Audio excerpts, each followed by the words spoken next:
எலியாவே உனக்கு இங்க என்ன காரியம்? இதே எலியா சூறை செடிக்கு கீழே நிற்கும் பொழுது ஆண்டவர் எலியாவை பார்த்து உனக்கு இங்க என்ன காரியம் என்று கேட்கவில்லை. ஏன் சூறை செடிக்கு கீழே படுத்திருக்கிறேன்னு கேட்கல. ஆனா ஆண்டவர் கேட்டது, நீ எழுந்து பிரயாணம் பண்ணு, நீ போக வேண்டிய தூரம் வெகு அதிகம் என்றார். கர்த்தருடைய தூதன் 7ஆம் வசனம். கர்த்தருடைய தூதன் திரும்பி 2ஆம் வசனம் அவனை தட்டி எழுப்பி, எழுந்திருந்து போஜனம் பண்ணு, நீ பண்ண வேண்டிய பிரயாணம் வெகு தூரம் என்றார். அங்கே இருக்கும்போது பிரயாணம் பண்ணணும்னு சொன்னவர் இப்ப பிரயாணம் பண்ணி ஒரு இடத்துக்கு வந்த பிறகு கர்த்தர் கேட்கிறாரு, நீ ஏன் இங்கே வந்த அப்படின்னு கேட்கிறார்.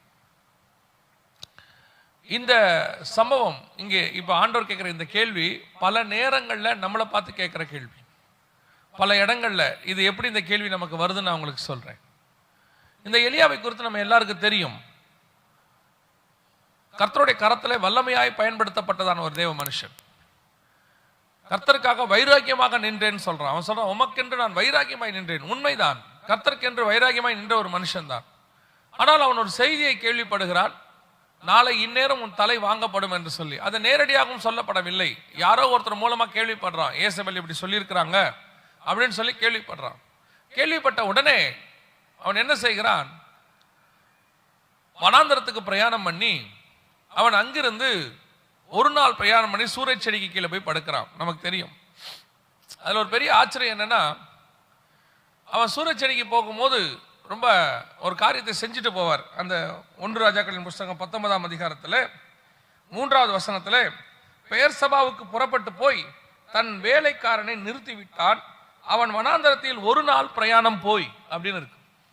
தன் வேலைக்காரரை நிறுத்திட்டு ஏன் போறான் அப்படின்னு கேட்டீங்கன்னா, அந்த வேலைக்காரன் வனாந்தரத்தில் நிற்கும், அந்த வனாந்தரத்தோட என்ட்ரன்ஸ்ல நிற்கும் போது இவர் வனாந்தரத்துக்கு போயிட்டார். நீங்க வனாந்தரத்தை நேரில் பார்த்துருக்கீங்களான்னு தெரியாது. நாங்கள் ஊழியத்தின் பாதைக்கு போகும்போது சவுதி அரேபியா தேசங்களுக்கு போகும்போது இந்த வனாந்தரத்தை பார்ப்போம். பாலைவனத்தை நாங்கள் பார்த்திருக்கிறோம்.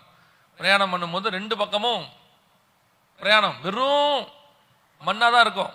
அந்த வனாந்தரம் ஒரு மரம் கூட இருக்காது, எதுவுமே இருக்காது, ஷெல்டர்ஸ் எதுவுமே இருக்காது. அப்படி ஒரு சிச்சுவேஷன். ஒரு வேலைக்காரன் நிறுத்திட்டு போறான். காரணம், இந்த வேலைக்காரனுடைய பலன் தான் இப்ப அவனுக்கு இருக்கு. ஒரே பலன் இப்ப அவனுக்கு, அந்த வேலைக்காரன் பலன். என்ன பலன்? நம்ம ஒரு வேலைக்காரன் நிறுத்தி இருக்கோம், நம்ம ஒரு நாள் பிரயாணம் போயிட்டோம். ஒருவேளை தூரத்துல வேலைக்காரன் உங்களை பிடிக்க ஆள் வராங்கன்றத ஓடி வரதை பார்த்தா நம்ம இங்கிருந்து எஸ்கேப் ஆயிடலாம், நம்ம இன்னும் தாண்டி உள்ள போயிடலாம். அந்த வேலைக்காரனுடைய பலன் மனுஷ பலன், அதுலதான் அவன் போறான். ஆனால் அந்த பலன் எவ்வளவு தூரம் வருகிறது, அவனால் ஒரு நாளைக்கு தான் அப்படி நடக்க முடிகிறது. பல நேரங்களில் இந்த வனாந்தரத்தின் பாதைக்குள்ளே நாம் போகும்போது, சிச்சுவேஷன்ஸ் நாம் கடந்து போகும்போது நாம் மனுஷனுடைய பலனை எதிர்பார்க்கிறோம். பல நேரங்களில் அந்த மனுஷன் பலன் நமக்கு அவசியமாய்ப்படுகிறது. நம்ம என்னதான் தேவனிடத்தில் சஞ்சரிக்கிறவங்களா இருந்தாலும் கூட யாராவது கூட உட்கார்ந்து கொஞ்சம் ஆறுதலா பேசுவாங்களா, ஒரு மனுஷன் நமக்கு துணையா இருப்பானா அப்படிங்கிற எண்ணம் நமக்கு வருது. ஆனால் அந்த பலன் எவ்வளவு தூரம் இருக்கும் நீங்க கேட்டீங்கன்னா, ஒரு குறிப்பிட்ட அளவுக்கு மட்டுமே மனுஷ பலன் நமக்கு உதவும். அந்த மனுஷ பலன் ஒரு குறிப்பிட்ட அளவுக்கு மேல நமக்கு யூஸ் ஆகாது. அவங்களால அதுக்கு மேல நமக்கு உதவி செய்யவும் முடியாது. அதுவும் கர்த்தர் ஒரு பாதையில நடத்த ஆரம்பிச்சிட்டாருன்னு வச்சுக்கோங்களேன், அந்த பாதையில அதுக்கு பிறகு மனுஷன் அவர் அனுமதிக்க மாட்டார். தான் உதவி செய்யணுன்ற முடிவுக்கு அவர் வந்துட்டாருன்னா மனுஷ பலனை பல நேரங்களிலே கர்த்தர் அனுமதிக்கிறது இல்லை. மனுஷ பலன் தேவை, மனுஷர் தயவு தேவை. இந்த பூமியில இருக்கிற வரைக்கும் இயேசுவானவருக்கே அது தேவைப்பட்டது. ஆனால் ஒரு குறிப்பிட்ட சிச்சுவேஷன்ஸ்ல மனுஷ பலன் உங்களுக்கு உதவாமல் போகிற ஒரு நிலையை கர்த்தர் உண்டாக்குவார். அந்த வனாந்தரத்தின் பாதையில் அது கடந்து போகும்போது நீங்கள் எத்தனை நேரத்தில் அப்படிப்பட்ட சிச்சுவேஷன்ஸ்ல கடந்து போயிருப்பீங்க. சில மனுஷ பலனை எதிர்பார்த்திருப்பீங்க, இவங்க நமக்கு உதவியா இருப்பாங்க, இவங்க நமக்கு ஆறுதலா இருப்பாங்க, இவங்க நமக்கு போதுமானவங்களா இருப்பாங்க. ஆனா உண்மையை சொல்ல வேண்டும் என்று சொன்னால் அந்த மனுஷ பலன் நெடுநாளைக்கு வராது. சில நேரங்களில் அந்த மனுஷ பலன் அற்று போகும். கர்த்தர் அப்படி ஒரு சிச்சுவேஷன்ஸை கொண்டு வருவார். அது எவ்வளவு தூரம் உங்களை பிரயாணம் பண்ண வைக்கும்? ஒரு நாள் பிரயாண தூரம், அவ்வளவுதான். எலியாவுக்குள்ள சோறு வந்துருச்சு, டயர்ட்னஸ் இப்ப வந்துருச்சு. போய் ஒரு சூறைச்செடிக்கு கீழே படுத்துட்டார். சூறைச்செடிக்கு கீழே படுத்துட்ட எலியா ஆண்டவரை பார்த்து சொல்றாரு, போதும் கர்த்தாவே, நான் சாகுறேன். இது அதை விட மோசமான கண்டிஷன். இந்த மாதிரி சிச்சுவேஷன்ஸ்லாம் படிக்கும் போது நல்லா இருக்கும், கடந்து போகும்போது தான் அந்த கஷ்டம் தெரியும். நான் எப்பவும் சொல்லுவேன், இந்த பரிசுத்தவான்கள் ஊழியக்காரர்கள் இன்னைக்கு நல்லா ஸ்டேஜில் நிற்பாங்க, பார்க்கறதுக்கு கிராண்டா இருக்கும். அவங்க நிற்கிற தோரணை, அவங்க வந்து போற வாகனம் எல்லாத்தையும் பார்க்கும்போது கீழே இருக்கிற விசுவாசி என்ன நினைப்பாங்க பல நேரங்களில், அவருக்கு என்னப்பா, அவருக்கு என்ன, நல்ல ஆள் சந்தோஷமா இருக்கிற மனுஷன், கவலை இல்லை, அவருக்கு என்னம்பாங்க, பிரசங்கம் ஈஸியா பண்ணிடலாம்பாங்க. உண்மையிலே அவங்க அந்த இடத்துக்கு வந்த பாதைன்னு ஒன்று இருக்குல்ல. நான் நிறைய ஊழியக்காரங்கிட்ட பழகி இருக்கிறேன். எனக்கு தெரிஞ்சு கர்த்தர் மேல் விசுவாசத்தோடு இருக்கிற அத்தனை ஊழியக்காரனும் வனாந்தரத்தை கிராஸ் பண்ணாம கிடையவே கிடையாது. வனாந்தரத்தை கிராஸ் பண்ணாம ஒரு இடத்துக்கு நீங்க வர முடியாது. இன்னைக்கு கடைசி காலத்துல பிரசங்கங்கள் வருது. என்ன வருதுன்னா, உனக்கு வனாந்தரமே கிடையாது, உன் வாழ்க்கையில பிரச்சனை கிடையாது, போராட்டம் கிடையாது. நான் அதை ஒத்துக்கவே மாட்டேன். ஏன் ஒத்துக்க மாட்டேன்னா, வாழ்க்கையில் அந்த வனாந்தரம் என்பதை கர்த்தர் நம் வாழ்க்கையில அனுமதிக்கிறார். கர்த்தர் தான் அனுமதிக்கிறார். ஏன் தெரியுமா? நம்ம மைண்ட்ல அந்த வனாந்தரத்தை எப்படி ஆக்கிட்டோம்னா, ஐயோ வனாந்தரம் வனாந்தரம் இல்ல. வனாந்தரம் என்பது உங்களை உருவாக்குற இடம்.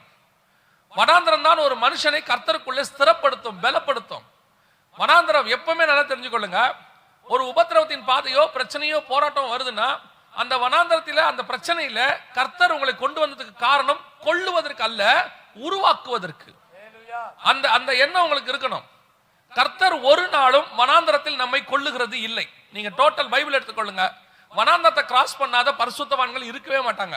ஆபிரகாம்ல இருந்து, ஈசாக்ல இருந்து, யாக்கோபுல இருந்து, அதற்கு பிறகு இஸ்ரவேல் ஜனங்கள்ல இருந்து, அதற்கு பிறகு தானியேல்ல இருந்து, எலியால இருந்து, எலிசால இருந்து, அப்புறம் இயேசுல இருந்து பவுல் வரைக்கும் வனாந்தரம் அப்படிங்கிற ஒரு பாதையை கிராஸ் பண்ணிருப்பாங்க.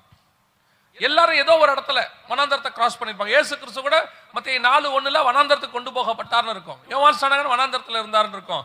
பவுல் தமஸ்குக்கு போகிற வனாந்தரத்தின் வழியாக இருக்கும். வனாந்தரத்தை கிராஸ் பண்ணாத பரிசுத்தவான்கள் பைபிள்ல கிடையாது. ஆனால் ஒரு பரிசுத்தவான்களும் வனாந்தரத்துல செத்ததாக சரித்திரம் கிடையாது. அவ்வளவு பேர் கிராஸ் பண்ணிருப்பாங்க, ஒருத்தர் கூட வனாந்தரத்துல செத்ததே கிடையாது. அந்த வனாந்தரம் பரிசுத்தவான்களை கொல்லாது, உருவாக்கும். அதுதான் நம்ம வாழ்க்கையில கர்த்தர் அனுமதிக்கிறது. ஒரு டாக்டர் கிட்ட போயிருந்த போது அந்த டாக்டர் சொன்னாரு, ஃபீவர் வந்திருக்குதுன்னு சொல்லிட்டு பிள்ளையை தூக்கிட்டு போனோம். தூக்கிட்டு போகும்போது அவர் சொன்னார், எத்தனை நாளா ஃபீவர் இருக்குன்னு கேட்டார். 3 நாளா இருக்குன்னு. அவர் கொஞ்சம் தெரிஞ்ச டாக்டர். 3 நாளா இருக்குதுன்னு அவர் சொன்னாரு. எதுக்கு இதெல்லாம் கொண்டு வந்தீங்க, போங்க இருக்கட்டும் அப்படின்னாரு. நமக்கு ஐயோ நம்ம பிள்ளை இவர் இப்படி சொல்றாரு, ஐயோ அது 100 ஜுரம் அடிக்குது அப்படின்னு. அவர் சொன்னாரு, அட கொண்டு போங்கயா. ஏன் ஒரு 6 மாசத்துக்கு ஒரு தடவை ஜுரம் வர்றது நல்லதுன்னு. என்ன சொல்றீங்க? என்ன ஒரு ஜுரம் வரும்போது உங்க பாடியில் இருக்கிற இம்யூனிட்டி பவர் எல்லாம் இன்க்ரீஸ் ஆகும், அது பாடியை ரெஃப்ரெஷ் பண்ணும். எல்லாத்துக்கும் மாத்திரை போடாதீங்க, அந்த ஜுரம் நல்லதுன்னு. சில நேரங்களில் நம்ம வாழ்க்கையில இந்த மாதிரி ஒரு அனுமதி ஜுரம் வருது இல்ல, அது நல்லது, நம்மளுடைய இம்யூனிட்டி பவரை இன்க்ரீஸ் பண்ணும். இந்த வனாந்தரத்தின் பாதை இருக்குது, அது உங்கள் வாழ்க்கையில விசுவாசத்தை வர்த்திக்க பண்ணும். கர்த்தர் மேல் நல்லா கவனிச்சுக்கொள்ளுங்க. வனாந்தரத்துல நீங்க போகும்போது மட்டும்தான் உங்களுக்கு மேகஸ்தம்பமோ அக்னி ஸ்தம்பமோ வரும். வனாந்தரத்துல போகும்போது தான் மன்னா வரும். வனாந்தரத்துல போகும்போது தான் கண்மலை வரும். வனாந்தரத்துல நீங்கள் போகும்போது தான் உன் தேவனாகிய கர்த்தர் உனக்கு முன்பாக கடந்து போவார்னு வரும். இதெல்லாம் வனாந்தரத்துல கிடைக்கிற ஆசீர்வாதம். இந்த அனுபவத்தை நீங்க பெற்றுக்கொண்டீங்கன்னா, திருப்பி சொல்றேன், நீங்க வனாந்தரத்திலேயே இருக்கணுங்கிறது கர்த்தர் திட்டம் அல்ல. ஆனால் உங்கள் லைஃப்ல ஒரு தடவை கண்டிப்பா வனாந்தரத்தை கிராஸ் பண்றது நல்லது. அதான் யோபு சொல்றார், நான் உபத்திரவப்பட்டது நல்லது நல்லது. அதுதான் அவர் பிரமாணங்களை கற்றுக்கொண்டேன்னு சங்கீதம் சொல்லுது. அப்ப நமக்கு என்ன அப்படின்னு கேட்டீங்கன்னு சொன்னா, அந்த வனாந்தரத்தின் பாதை நமக்கு கற்றுக் கொடுக்கும். இப்ப எலியா வனாந்தரத்தில் இருக்கும்போது கர்த்தர் எலியாவை பார்த்து கேட்கல, நீ ஏன் இங்க இருக்கிறன்னு கேட்கவே இல்லை. அவர் சொல்றாரு, நீ எழுந்து என்ன செய், நட, நீ பண்ண வேண்டிய தூரம் வெகு அதிகம். ஆண்டவர் நமக்கு சொல்றது அதே தான். உபத்திரவத்தின் பாதை வரும்போது ஒரு நாளும் கவலைப்படாதீங்க. அந்த உபத்திரவம் கொன்று போடுமோ, அந்த உபத்திரவத்தில் நம்ம அப்படி ஆயிருமோ இப்படி ஆயிருமோ, எப்படி ஆக மாட்டீங்க. நீங்க பிரயாணம் பண்ணிக்கிட்டே இருங்க, உன் தேவனாகிய கர்த்தர் உன்னோடு கூட இருப்பார். உபத்திரவத்தின் பாதையை நீ கிராஸ் பண்ணும் போது அந்த உபத்திரவம் உன்னை கொல்லுமா, அந்த உபத்திரவம் உன்னை வந்து சாகடிக்குமானா இல்ல, சாகடிக்காது. அந்த வனாந்தரத்துல அந்த பிரச்சனையிலே போராட்டத்தின் நடுவிலே கர்த்தர் உன் பட்சத்தில் இருப்பார்.